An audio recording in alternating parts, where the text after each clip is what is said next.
Gündə 5 vaxt sən Allaha vaxt ayırmalısan, özün mütəmadi. Bu insana çətin gəlir.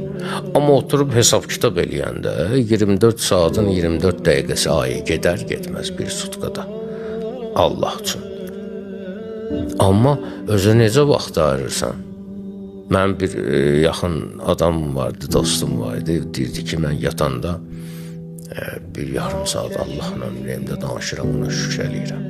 Yuxudan durandan sonra şükür eləyirəm ki, ayıldım, yenə də Allaha şükür eləyirəm falan falan. Deyirəm ki, bu başqa şeydir.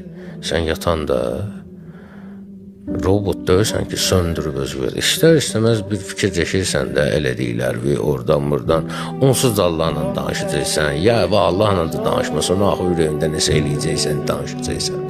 Yuxudan duranda da həmçinin hələ. Bu bir başqa şeydir. Bu Allahla danışmaq